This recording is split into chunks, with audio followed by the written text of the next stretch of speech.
Kartohadiningrat. Bangunan bersejarah ini selain menjadi titik pusat kota, juga menjadi titik pusat kebudayaan Jawa Mataram. Keraton yang indah ini sedang dipugar secara cermat, mengikuti pola arsitektur tradisional yang masih dipertahankan hingga sekarang.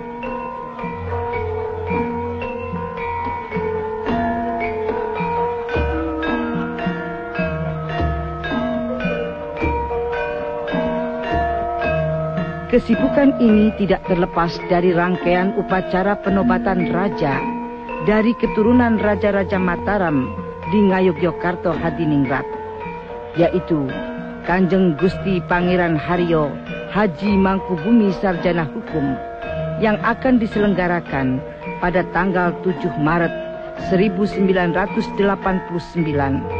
untuk menggantikan ayahandanya, yaitu Sri Sultan Hamengkubuwono ke-9 yang telah wafat pada tanggal 3 Oktober 1989 di Amerika Serikat.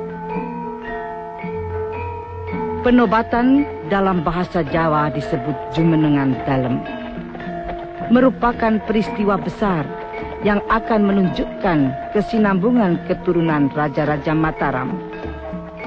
Maka dari itu, peristiwa ini dipersiapkan dengan matang, dalam waktu yang panjang, dengan pemikiran yang dalam, serta persiapan lahir dan batin.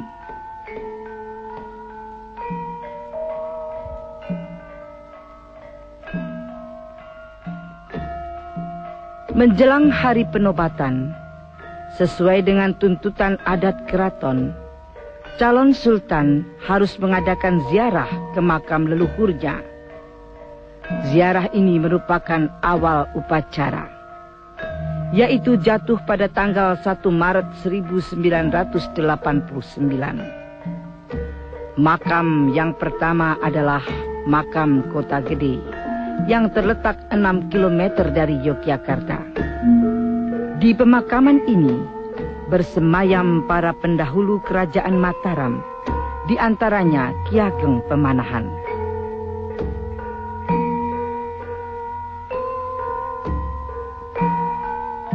Keesokan harinya, calon sultan menuju makam Pajimatan Imogiri yang didirikan oleh Sultan Agung. Dalam bahasa Jawa, ziarah ke makam leluhur disebut nyekar.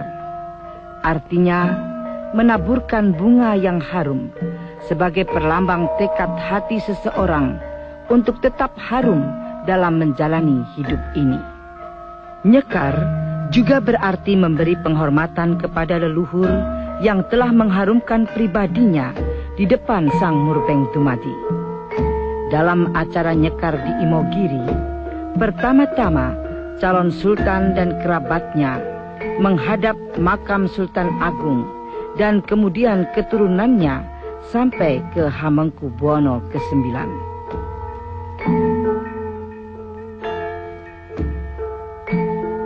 Hari-hari berikutnya adalah upacara ngebluk dan ngapem untuk upacara labuhan, upacara sugengan, dan persiapan batin lainnya.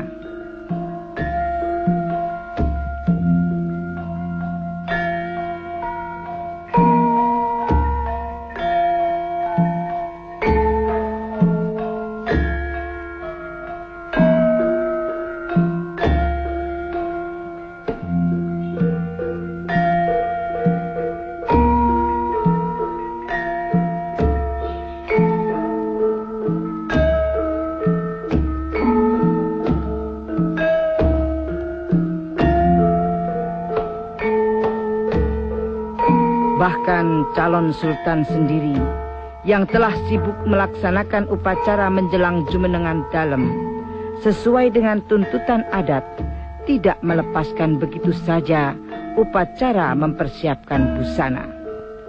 Busana calon raja yang disimpan di Proboyekso, tempat yang paling keramat, diambil dengan prosesi kecil yang khidmat.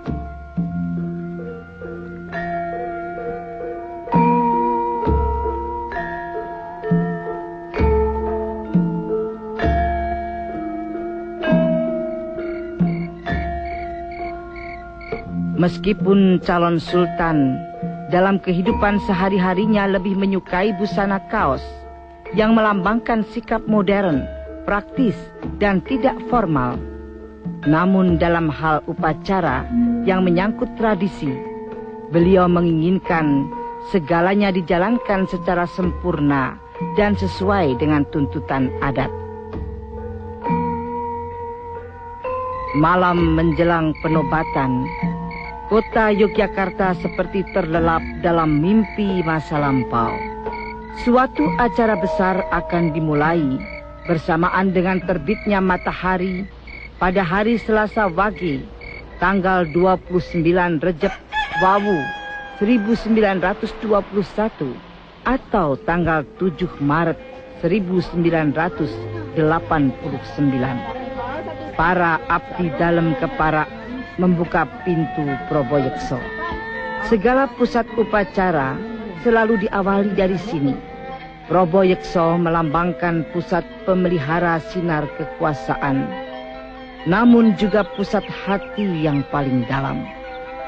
Meskipun hari masih gelap benar, di Keraton Kileng yang terletak di bagian barat keraton, tempat kediaman calon sultan, para abdi dalem sudah bangun dan sibuk berbusana, berhias diri secara tradisional yang begitu pelik dan menyita waktu. Kanjeng Gusti Pangeran Haryo Haji Mangkubumi Sarjana Hukum yang akan dinobatkan sebagai raja terpaksa melepaskan kaos kegemarannya dan merelakan diri didandani oleh abdi dalem Reh Kawedanan Hageng Punokawan Krido Mardowo dalam busana kebesaran Raja Mataram. Meskipun jiwanya modern, namun tradisi tetap dijunjung tinggi. Misalnya, dalam busana, ia ingin sekali tidak menyimpang dari tradisi yang telah berlaku sebelumnya. Busana yang hendak dikenakannya adalah busana yang sama coraknya dengan busana yang dikenakan ayahandanya ketika dinobatkan menjadi Sri Sultan Hamengkubuwono ke-9. Sebagai pelengkap busana, keris pusaka yang harus diselipkan di balik punggung masih tersimpan di Gedong Kuning. Tak seorang pun yang berani mengambil pusaka itu, kecuali calon raja sendiri. Namun, bagi seseorang yang sudah berbusana sedemikian peliknya, sungguh merepotkan bila pusaka itu diambil sendiri. Ia segera mengirim utusan, yaitu adiknya, Gusti Bendoro Pangeran Haryo Joyo Kusumo, untuk mengambil keris pusaka itu. Kalau ayahandanya mengenakan keris Kanjeng Kiai Joko Piturun, Kanjeng Gusti Pangeran Haryo Haji Mangkubumi Sarjana Hukum memilih keris Kanjeng Kiai Hageng Kopek sebagai keris pusakanya. Adapun keris Kanjeng Kiai Hageng Kopek adalah keris yang paling tinggi kedudukannya, keris yang berasal dari Sunan Kalijogo, salah seorang wali dari 9 wali Songo. Keris itu mengisyaratkan makna bersatunya ulama dan umarok. Di depan bangsal Kencono, nampak para Gusti Bendoro Pangeran, Bendoro Putro Sentono Dalem, para abdi dalem, terdiri dari para abdi dalem pametaan, abdi dalem tingkat bupati, dan abdi dalem lainnya telah menghadap tersebar di pelataran Proboyekso.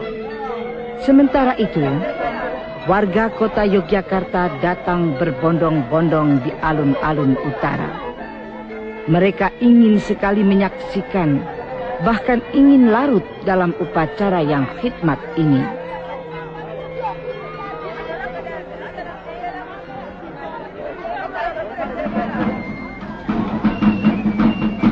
Abdi dalem prajurit dengan busana seperti perayaan grebegan berbaris menuju ke tempat tugas masing-masing. Tatkala para prajurit sedang berbaris melewati teras timur Siti Hinggil, para tamu undangan berdatangan. Berbagai tamu undangan datang dari segala penjuru. Para pejabat, perwakilan asing, para pengusaha ataupun para budayawan dan kaum intelektual berkenan menghadiri upacara jumenengan dalem ini atas nama pribadi. Karena jumenengan dalem ini bukan peristiwa politik, melainkan peristiwa budaya.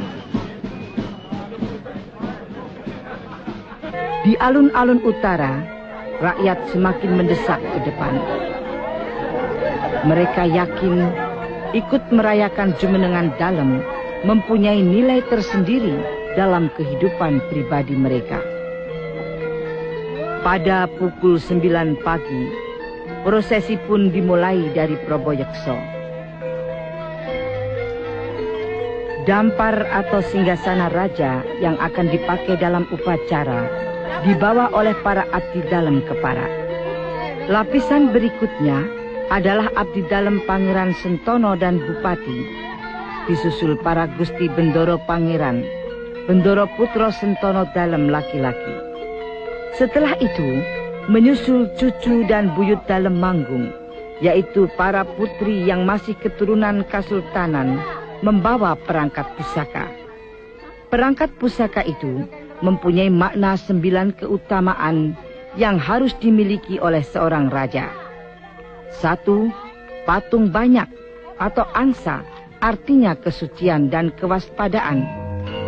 2. Dalang atau kijang, berarti kegesitan dan kebijaksanaan. 3. Sawung atau ayam jantan, berarti keberanian. 4. Galing atau merak, berarti kewibawaan. 5. Hardowaliko atau naga, berarti kekuatan dan tanggung jawab. 6. Kacumas atau sapu tangan emas, berarti bersih, baik jasmani maupun rohani dalam pemerintahan maupun ketatanegaraan. 7. Kutuk atau kotak uang, bermakna kedermawanan, memperhatikan kaum lemah. 8.